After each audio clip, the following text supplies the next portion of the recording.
Hello everybody and welcome back to the last game of today, the grand final of this week's Go4LoL. My name is Benvarmeren and here with me today is no other than the beautiful Bobby. Beautiful. So many good words on me, but I ain't that good. Instead, you are a pretty good guy. Thank you a lot for letting me come here and cast these beautiful games. So let's go and straight head right into those that are the bans phase and those that are the bans made by the two teams. Starting from the blue team that banned out Bard and Pantheon. What a ban. I've not been seeing that for a while. Really nice ban there. On the other side we have Fiora and Kog'Maw as bans for the purple team. And I mean, the Bard and the Pantheon is most likely a target ban, same with Draven. You don't usually see those bans. It's not the strong champion, so it is most likely target bans. I'm not quite sure because I haven't been able to look up the team's players. But then, as you said, on the purple side, we will have Fiora and Kog'Maw being banned away. So, and Gangplank, of course. So right now, again, target bans, but taking away a strong champions as well. Fiora taking away a strong split pusher and duelist. Kog'Maw don't need any explanation. We've seen him shred tanks, and that's just what he does. He's a strong AD carry right now. And then Gangplank, we've seen Remick play a Gangplank, and he's so strong. Yes, sure, he's so damn strong. He really destroyed the enemy team the last time, combining it with Cubon's Malphite. It was so overpowered as a combo that made the team win so easily, right after the enemy team was about to take the Baron buff. So let's go straight into the big phase, because as last bans, as you just said, are Gangplank and Draven for the blue team. Draven, quite a strange ban, but I think there is a reason behind it, especially because Draven recently came out from nothing, and it's a pretty good and powerful champion as AD carry right now. Not many people play him yet. He's a pretty strong one in the early game. But let's see those that are the first picks for both teams, starting from the Ludo. For the blue team, that's gonna be possibly top lane or mid lane, while for the purple team we do have a Nidalee jungler, and who knows about the second pick. But the Lulu pickup, I love Lulu just because she's such a strong champion with a lot of utility to bring to your team. So I love to see the Lulu being taken away by the Teamspeak crew. And as you said, on the right side we do have the Google Calendar team, and they have decided to pick up Nidalee and also Corki. So now you have Nidalee in the jungle, a strong jungler that has a lot of damage once she gets her runic echoes. At that point, her ganks are so much stronger, she's able to go in and then kill somebody. And the Corgi is a flex pick because we can't see him go to either the mid lane and the bottom lane. And he's still one of the champions that works so well with the Thunder Lords. And you also get the big package to play around in your team. So if you can play around a big package, make sure that you can get some picks with it, then that is going to be very good. Let's go and see what are the other picks for the two teams, starting off from the blue team, getting Kalista and Braum, a really strong one as composition by the bottom lane, going up against Morgana and Lucian. Oh, it's just awesome, as we could only see as supports Braum and Morgana.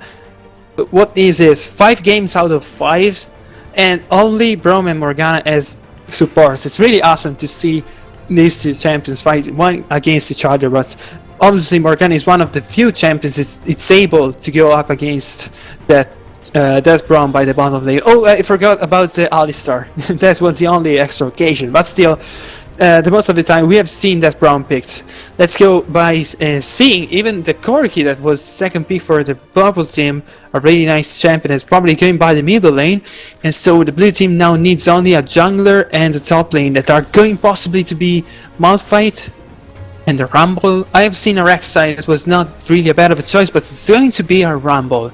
So more magic damage up with the Kalista damage and Ludus healing. Plus, let's see who is gonna be the last pick for the purple team. And we've seen this comp coming out from the Teamspeak crew before. I mean, they played, I'm pretty sure it's the same identical team composition that they played in the last game as well. Where they just pile a lot of CC on top of each other and then just do the Wombo combo and kill people out of nowhere. Oh, sorry, last game they had Gangplank instead of Lulu in the mid lane. So they are missing that cannon barrage for their component of the Wombo combo, but still they have a lot of crowd control that they can pile on top of each other, and they have two main carries with Rumble in the jungle and Kalista. Then you have Lulu, who can support pretty much everybody on the team with the wild growth, and you have your natural tanks. So a really well-rounded team composition with wave clear as well coming from Lulu. We can see that the last one is going to be this Nautilus, and it's probably going to be Nautilus by the top lane. So the picks are done. We have the blue team with a pretty strong composition into the engages. Not an hyper carry for the powerful team, but still a pick like that is really based on to not only Kalista's damage, but even the follow-up by the Rumble's damage. And the purple team instead going on for a pretty poke team composition, really based on to the Nidalee and Corkis, and even obviously the Morgana's poking. Plus we can see that there is a Nautilus there as a front line. And last but not for importance is obviously our AD carry Lucian. I would have preferred Nidril as AD carry, would have really comboed up with this composition and increased a lot the damage that could come out from a single poke. But yet the picks are done already, so let's see how it turns out. And I mean, for the Google Calendar team on the right side, their team composition, as you said, is so much about poking and disengaging. Because, of course, Nautilus can engage, but his depth charge is most likely not going to be used to that. It's most likely going to be used as a disengage tool whenever the Teamspeak crew wants to jump in onto them, whenever they're not able to keep poking. However, we are in a 3-minute delay now, and we'll take a short break before we get into the Grand Final. So don't go anywhere, and we'll be right back.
And now we are finally in game in this last game of today, the grand final of this week's Go4LoL. It is going to be between the Teamspeak crew that we've been following all the way from round 32, and they're going up against the new opponents in this grand final. And their opponents, they're called the Google Calendar. My name is Benvarmeren and I'm, and today I'm going to be casting the last game with Bobby.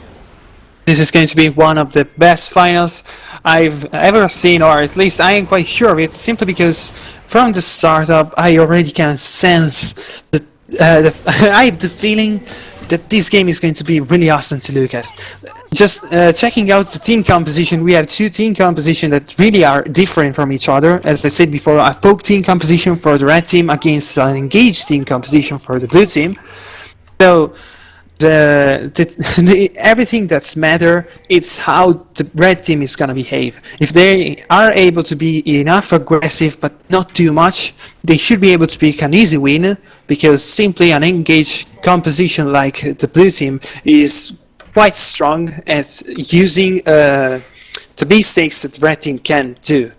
Now we have the pause, so we can little discuss about even the starting items and how the two teams started off. Starting exactly from the top lane, we have a Nautilus and a Malphite both going with the Corruption Potion. So pretty much a normal start. Both the top laners are pretty passive, so it's not gonna be quite aggressive as top lane. And both of them are even pretty hard to be dealing with, or at least taking them down is not that easy. So they're not gonna matter a lot in the early game. The two junglers are both starting with the Hunter's Talisman. The only difference is that Rumble started off with the refillable potion, and Nidalee started off with the health potions, 3 of them. So pretty quite different start. Meanwhile, this Brown misses up the Q, so nothing done. And the last thing I wanted to point out is that Lulu, once again by the middle lane, started off with the Corruption Potions against a Corki that instead decided to go with a Torrent's Blade. Pretty interesting start. Oh, we might see a try of steal right here. And he gets the steal! He gets the steal! Oh, cheeky. Wow. That's very cheeky, and that already puts Frilla behind, because now Frilla, he's not even level 2, so right now, he's already put behind, because you can see someone like Tabasco, he's level 2, so he's in a good spot because he has his second ability, and he's not behind like Frilla. So also for Cubon, it's a good trade, because this means, well, not exactly a trade, but a good steal, because he now gets extra gold, because monsters are of course more worth than minions. So in that sense, that's very good for him. And I mean, it also gives him a lead, because in the top lane it's more or less just going to be a farm lane. Both the top laners are tanks that just wants to farm. Okay, we're never going to be playing this game, but as I was saying, the top laners, they just want to farm. They just want to get the resistances and the items necessary to really come in to the team fights, where they are the big, gigantic tanks, and that means that they just need to get farm. Oh, okay. Tabasco. There you go. Once again, Tabasco. And he disconnected and reconnected again. It was really awesome to see all these pauses going up and back and forth. It was even funny because the second pause we seen was made because Nidalee was sure that she got not enough experience from the golems, and she did not see the Malphite stealing it. So she was like, oh, well, I have found a bug. I did not get enough experience. No, mate, a Malphite stole it. Pretty interesting game right now. 3 pauses went already out, and the game just 2 minutes ahead. So, well, wow, what a start. But yes, we have to look out for the bottom lane of the Teamspeak crew in this game, because the Teamspeak crew, they have the Kalista in the bottom lane. Once again, Kalista is this early game AD carry, and you want to be playing around her, just because, as I said, early game, means she can bully her lane, and especially against someone like Lucian who wants to be the one bullying. He doesn't want to be bullied. So for Lucian, that is a very important fact. So if Calista can play around that bottom lane, make sure that she gets the lead, and the Teamspeak crew can then transition that lead into other lanes, then Calista is a good pick. And I mean, she's also there because the Teamspeak crew, they like to play around the mid game. We've seen this all day today. So again, Calista, she's also there to help them bring themselves into this mid game. So as you can see, the start is pretty slow for the top lane and the bottom lane as well, but the mid lane is quite aggressive by both the parts. We have seen a Corki dealing a lot of damage onto the Lulu, but Lulu as well does a lot onto the Corki. Basic attacks going out, but Corki has a little more of advantage about the poking right now because of the level 4.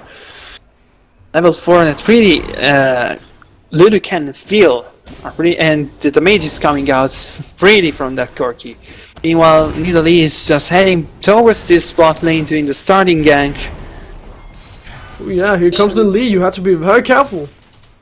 There was a ward. Yeah, there was a ward in the river, so Nidalee got spotted and weren't able to do anything out of that gang, and in the end the light simply wasn't worth the candle. And when you already are behind because your Crocs got stolen, you really have to be conservative around your time and around what you use it for. This Tabasco, really. I do feel like it's again him. I don't know why. Oh my god, I'm giving up. We're never going to be getting on with this game. Jeez, it's again him. It's really awesome.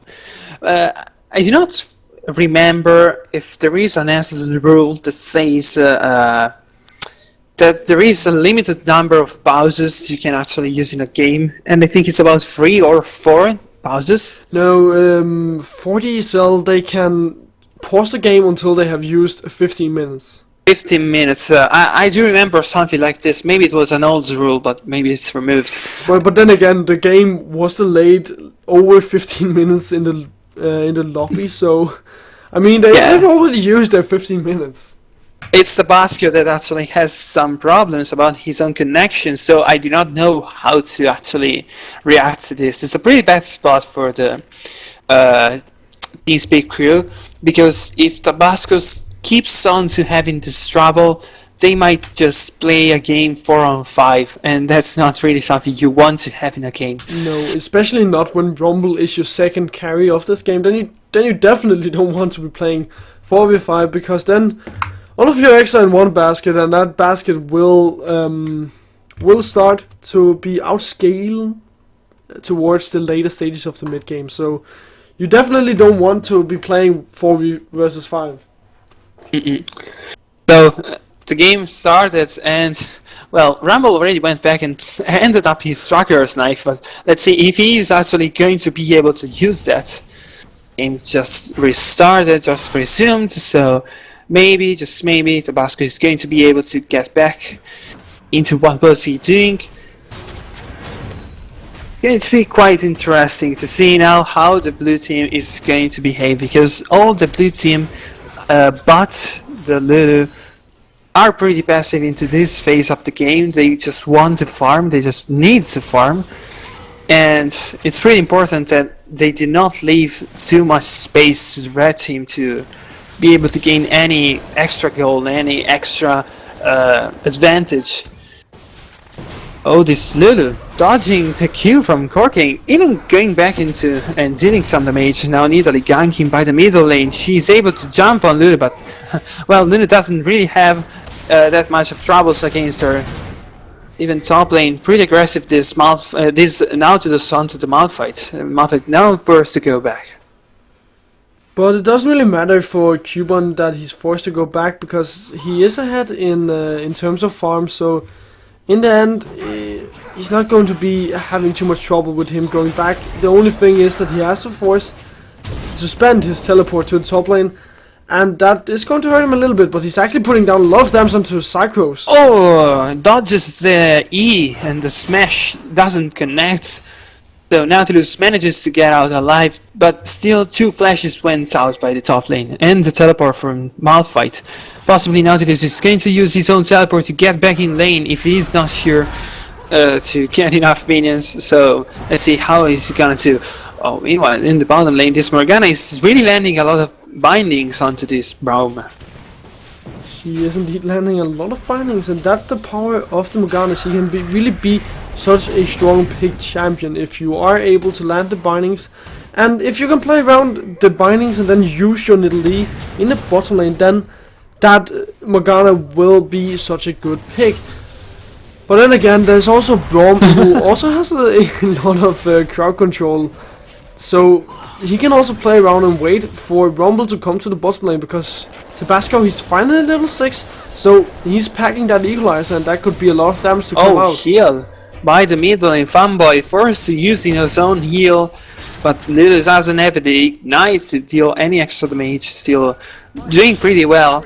A Lulu that currently doesn't have much mana, so she cannot spam any more spells right now. Meanwhile, in the bottom lane, we can see that Rumble level 6 may be able to gank the Morgana and the Lucian that do not suspect a possible gank. And there he goes, but he's just spotted, nothing happened. Oh, this Nidalee might be able to go in. The spear lands onto the Rumble, the equalizer going in. Exos onto the Nidalee, but she's just forced back. No kills going into both teams, and nothing happened out of this gank. But still, the gank came in the favor of CG, because they got both the flash and the heal from Morphoski, but they also got the exhaust away from D-Lord, and you can see Thriller, he's not even done in the bottom lane quite yet. There is still a bad situation right now, because even if the Lucian went back, the Nidalee is still around that spot. Landed a spear just about a few seconds ago onto the D-Lord, but not much damage came out. And so both junglers heading back onto their own jungle, cleaning up the campsites they should. And Nidalee that really is doing pretty good here. Really nice timing onto the ganking into bot lane, especially because they managed to get that Rumble caught off guard. Very well played by the red team, and well, at least the blue team came out defensively and gave no kills at all. That's always a highlight of a gank. If you don't give any kills, then that's the good thing. But now, the thing is, the gank really went bad as well, because there weren't any level 6 on either D-Lord or Morphoski. And if we take a look at the vision around the map, then we can see there are a lot of vision for CG around the dragon area. They have a pink ward, and okay, one of the wards just disappeared, but they have a pink ward in the river bush, so they will know if anyone goes that way. And it also helps to keep Fanboy alive, because this means that if Tabasco ever wants to go that way, then he will be spotted, and it also makes the dragon, if they want to go for that, at 1 point safer, just because they have that pink ward and they know that there are no vision around the area. So especially the dragon will be extra safe. And I mean, now that Fanboy is so close to hitting his 24th power spike, he only needs around 1200 gold, then you can start to look for engages, because then Lucian will also have quite a lot of damage, because he's close to getting his, well, he's getting closer to getting his Essence Weaver. He has both his Bia sword and 2 long swords, so he's getting there. And I mean, you just have all of these power spikes, then you can start to play around with, and even Thriller is getting closer to his runic echoes, so everything is slowly falling in place for CG.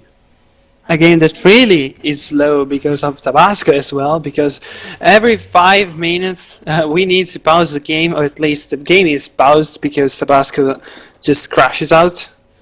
And, well, there is nothing much we can do. The poor Tabasco issuing some lag problems probably at home. Just reconnected, so it's gonna be started back on right soon. Meanwhile, let's examine a bit the situation of all the lanes. The top lane is a small advantage for this Nautilus that deals a lot of damage onto the Malphite. Malphite that just ended the Spectre's goal, so he might be able to tank a bit more of the damage that's coming out from that Nautilus. Not completely sure. Then we have the Rumble, issuing some lag but still able to play. Tracker snipe for him, and it's gonna be Rinix Seikos soon. So it's gonna be so much damage dealing. The middle lane, in the middle lane we have the Lulu with tides up minions with the Corki. Meanwhile in the bottom lane, oh, the Black Shield. Not gonna be enough still because his Brown manages to jump onto the Malphite. The ultimate goes out. She might be able to get out. No, she's not. The damage from the Lucian and the Nidalee a lot, and the package Corki comes in. The kill for the Lucian onto this Malphite, gets the first kill, and Corki gets the other one, almost gets the other one onto the Brown that gets out alive with 100 HP. Thanks to Rumble, he still is able to leave. Well played by CG, because they got kills, they got 2 for 1, they got a lot of damage on the tower in the top lane as well, and might possibly get a dragon as well, so everything fall in place for them right there with that counter gang coming from the big package, and that's exactly why you have to play around the big package as well from Corki, because that can really be a game changer. Because of the small Rumble ult. Now, Fanboy, you're taking a lot of damage, and in the end you weren't able to get the dragon, but you got the tower in the top lane, and this nets you a fine little gold lead of 2,000 gold. Really important that Corki made some presence into that bot lane, especially thanks to the package. Almost got the kill onto the Brown, but still managed to get out safe. But as I was saying, this Corki right now doesn't have really that much of an advantage onto the Lulu, and almost goes down. Lulu still has the flash and could have actually dealt some extra damage onto the Corki, but he decided to not go in too hard. But meanwhile, this top lane, the Malphite going all in onto the Nautilus, even throwing timing. Meanwhile, in the mid lane, the kill of this Rumble onto the Nidalee thanks to a counter gank. But really, the Nautilus got wrecked by a Malphite using basic attacks, one after the other that easily. It was just incredibly sad to look at that Malphite chasing down the Nautilus. And I mean, Psychoric shouldn't have gone down. I mean, he has a hook, he has a flash as well. He even had his depth charge, so there were so many ways of escaping. So I don't understand how you went down, and this just shouldn't be happening.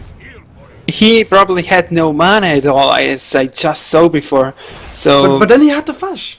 Yeah, that's true. He had the flash. That's the thing I'm even questioning about myself. It's quite strange he did not decide to use the flash to get out, and he did not even use the teleport to go up on top lane, but that's quite a good idea because currently there is a Drake up. The blue team has a good warding, but the red team has good vision on the other side of the dragon, so it's pretty important for the red team to take this objective right now.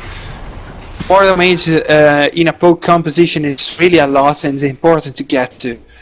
But you can also see that both teams, they know that the bottom lane is what they have to play around with, because there are so much vision around there. Wards for both teams, and now Nidalee is coming to the bottom lane again. And she does not land the spear, so it's nothing done yet. Meanwhile, the Lulu by the middle lane gets a lot of damage, but changes back and trades some of it. Deals a lot of damage as well. I would have never expected so much damage out of a Lulu so much at the same time. Meanwhile, in the top lane, once again, this Malphite going all in onto the Nautilus, but this time the Nautilus have some mana. The Malphite doesn't really care about that, and instead keeps on engaging. Nautilus ultimate. So Cork shot flash, yes, finally, thank you. But the problem is that he has the slow, but lands the anchor on the wall, so he gets to save this time. This Malphite really now one-on-one onto the Nautilus, so crazy, but at the same time so powerful. It's pretty awesome to look at that. It's definitely very awesome, and it also neutralizes the build path of Psychorix, because Psychorix, he went for a Balmy Cinder to start with, and that's an item that says, I want a split push, I want to push your minions all the time and kill them very fast. And you cannot do that if Cuban just keeps on going on to you, keeps... Oh, wait, Whoa, the triangle Pincer burst of this Morgana gets almost countered by the heal that saves Braum by Kalista. Very well played by Kalista there. That saves her own support so well. But the bottom lane is probably going down, so it's still not gonna be that worth. And one tower down again for the blue team. And advantage of the red team now comes into hand.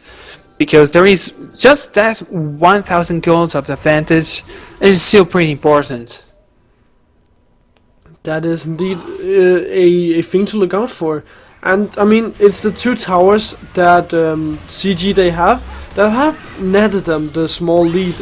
Also, they are not in the lead in terms of kills, so that's also a way to see that it is the towers that has been the huge part of their lead.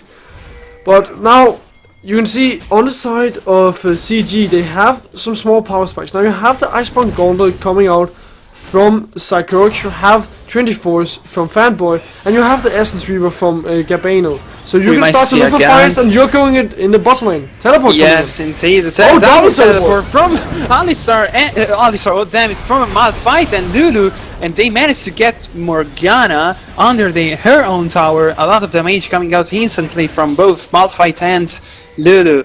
A lot of magic damage that turns out in just one kill. Sorry if I say Alistar, but every time I see people flying up in the air, I do always think about Alistar. No worries, but again, I like what CG are doing, because you have the big package, you have a lot of power spikes, so just play around it. And now we can see that Psychosis comes to the bottom lane, they're fighting!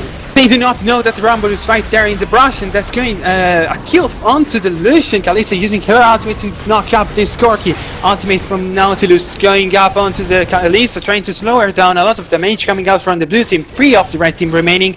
Nautilus might be able to just get out. No, the last out attack is stunning him. And it's gonna be another kill, but Morgana gets a kill on the Braum. Meanwhile, it's coming back, even the Corki from right behind. Poking down to Kalista, and Rumble is going down as well.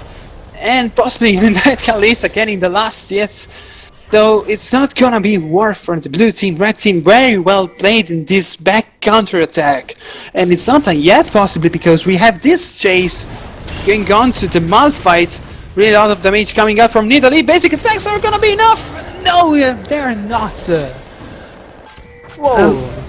Once again, CG, they get a lot of kills, they get the lead, and they have the right idea going into these fights, because you would see the re-engage from CG, it came after Psychorix has walked all the way from the top side to the bottom side, where he could aid his team in their need, and now they get the kills, and they might as well get the tower. I think the minions will most likely, no, they will not get the tower, so that is some gold just lying there waiting to be taken. It's only 128 health left on that tower, and that could have given them some extra small amount of gold going back to the base, but they will not get it, and this means that the Teamspeak crew, they can pick up the mid tower instead. The mid tower is possibly going down for the red team, and that's exactly what happened. Meanwhile, the bad Corki is in a really bad spot. The passive of Brown goes in, and the kill that is taken by Rumble. That's an important kill, because there is a Dragon up.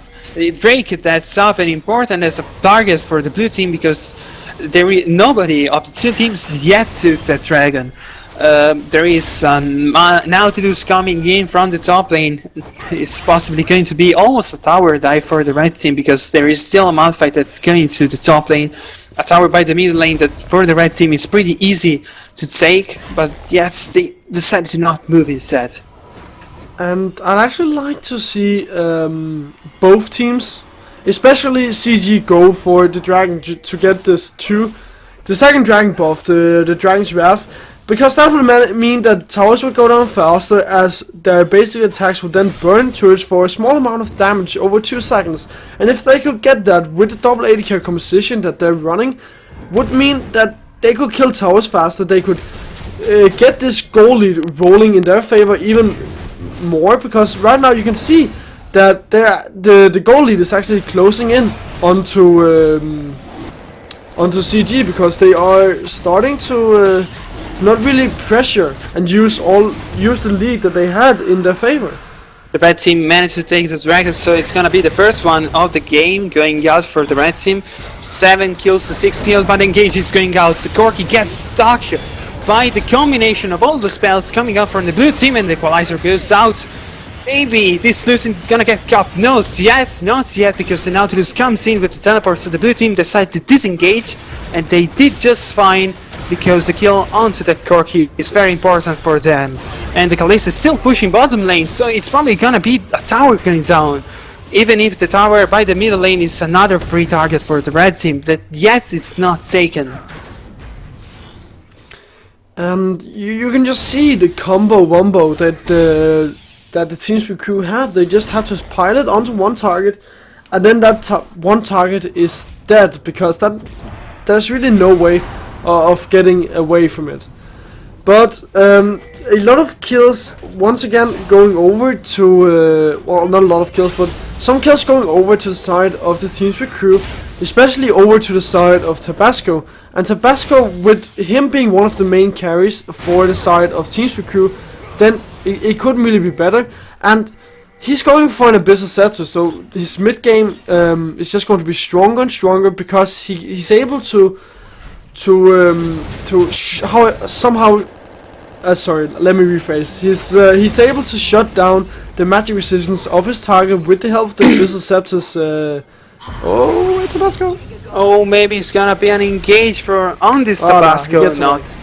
But as I was saying, the passive of the Abyssal Scepter is able to shut down the magic resistance from the enemy team, because they are going to be building a lot of magic resistance here in the early game. So a good early game item, the calling being used by Gabano.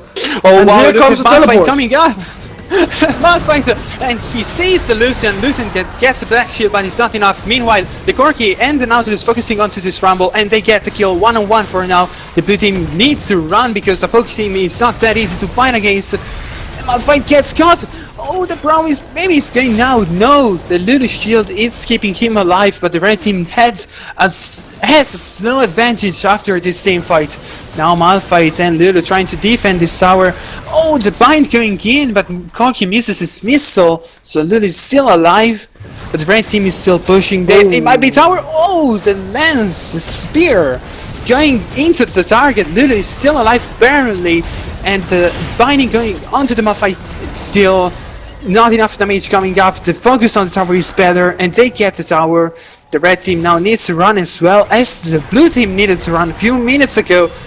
Oh, that bind again. This Morgana surely lands a lot of kills in this game.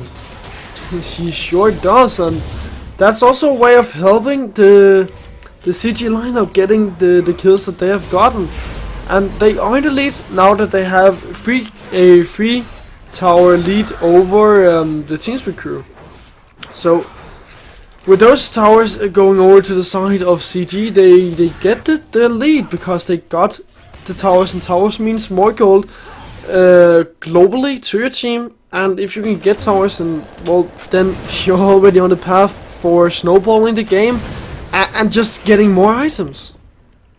So let's see how this game might be worked out for the blue team, that currently has a small disadvantage on luckily, just because oh, this Corki he's going in all in with the Wild Carrier with the package, but he doesn't know that the Brom is right there. A lot of damage coming out from Kalista, but Corki manages to get out alive thanks to the flash as well. Nothing happened, but the Lulu is coming close, so it might be another try of engage. Brown trying to get some gap close. The spears landing onto the Braum itself, but the Lulu doesn't get there in time. Meanwhile, by the top lane, this Nautilus is in a really bad spot, because there is a Rumble chasing up with the Malphite. Malphite, a lot of damage coming in, the unstoppable force, and the kill is going down for this Rumble. That really supported this Malphite out. Oh, probably not can be done. Oh, the spear landing onto the Kalista. But a rumble with an Abyssal Scepter that goes against a Nautilus that doesn't have any magic resistance except a null magic mantle. Negatron. Well, he just bowed it, the Negatron, he just bowed it. Okay, so he didn't have any magic resistance, and Equalizer coming in. Oh, Equalizer, and a lot of damage onto this Lucian that is forced to instantly flash Morgana alone using her Q, binding down Kalista, and now it's Rumble on free. What are you doing, Rumble? You are too much aggressive. Lulu's ultimate, trying to save his life. Maybe he's able to get out alive, and he is, but there is a teleport from the Nautilus right behind the blue team, and trying another try of engage. Nautilus getting this round. Corki following up a lot of damage. Rumble ultimate trying to slow down the red team. A lot of damage coming out from the blue team, but it's not enough. And the kill goes out onto the Lulu. The red team is really doing great onto these team fights. And you can immediately see the Teamspeak crew back off of that tower because they had no wave clear. Also, wave clear essentially is on the side of Remick. You can of course get some from Mafosky, but Mafosky is very unreliable because the runic, sorry, not the runic, the Runan's Hurricane is really what is his wave clear, and you're not able to utilize that very efficiently as a Kalista in a siege. So you're not going to get any wave clear, and that's very smart of them to just back off. Now freelance will steal away the blue buff, and while he does that, his team will pick off the dragon. Now freelance, you might be in a lot of trouble. I'm not quite sure you will get away. Freela trying to run away, but the Brown flashes the flash to dodge the Q. Very nicely done, and now maybe she's able, yes, to get away thanks to her mobility. Very well played by Freela to get out of there. Managed to get the blue buff and managed to keep her team safely for get that dragon. Really well played by the red team again. This red team is really doing a lot of teamwork here. 5 towers to 1. And yet there is a lot of targets that the blue team could not take. As I said before, the blue team cannot really deal so good against a poke team composition as the one that the red team took. Just because if the red team could take the nice balance onto aggressiveness and defensiveness, they can actually manage this game. They can decide the balance of this game, and they are actually using it very well onto each team fights that they have fought until now.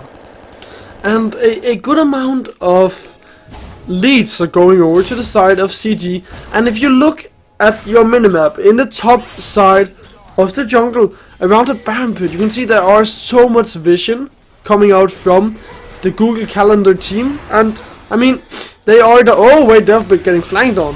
Probably be unengaged. Now to lose ultimate going in onto the Kalista. Kalista using her.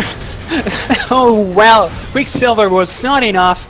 Kalista instantly going down by losing Sam Morgana's damage, following up now to the ultimates. Well, there was nothing she could really do in that situation. Slow it down by the ghosts, plus a really so much damage from the red team.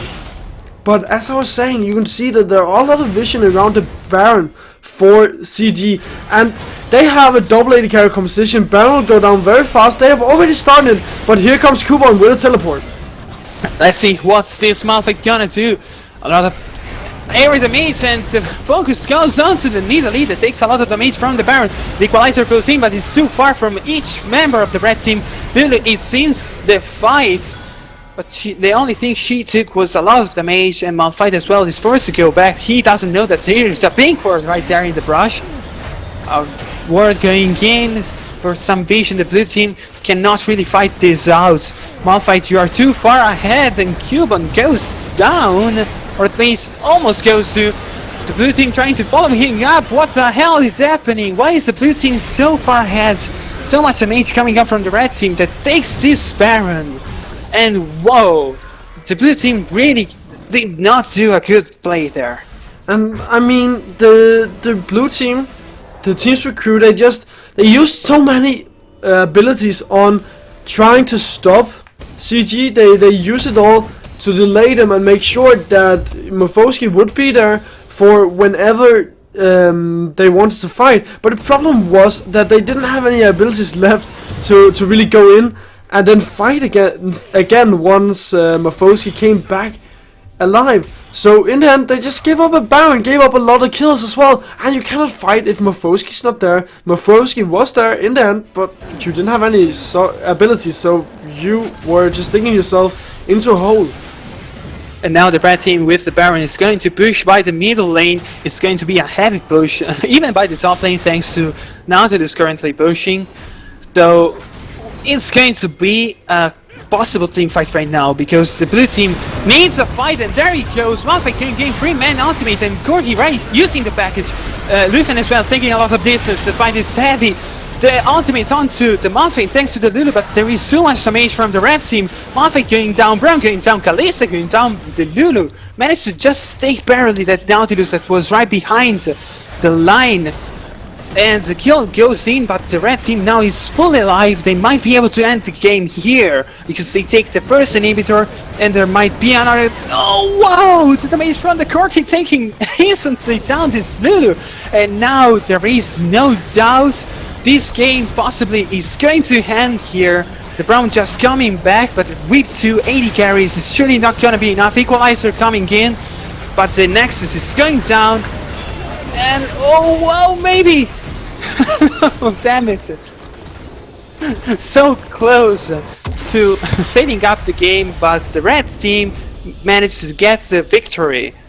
And I'm very confused, because in that last fight where the Teamspeak crew, they felt they had to fight, where they just wanted one last stand, or they wanted to ace CG, they weren't able to do it, and the equalizer didn't get used. Why would you not use the equalizer when all of your team members have committed 100% to that fight? I mean, that was really the nail in the coffin for not using that equalizer, and that really shut them down. The last thing I have to say is that the Malphite really had a nice idea on engaging that time. Really nice triple man knockout, but he was alone. He had not much damage following up, and the Gorky had the package. Plus, Lucian had his flash, so it was pretty easy for the two of them to get and reach out to go outside the range of the red team. The thing I'm really watching actually is that all of the blue team, if you look at, have about 10,002 amounts of gold, and that's actually funny because only Brown has different amount of gold. Really nice there. I'm gonna take a screenshot. But yeah, very nice game. I really love it. Fair enough. And anyways, thank you all for watching today.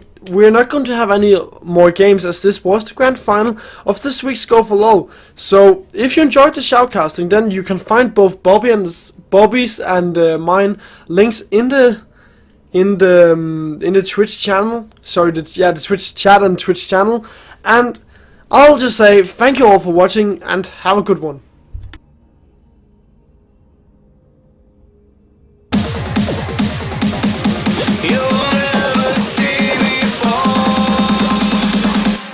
Watch me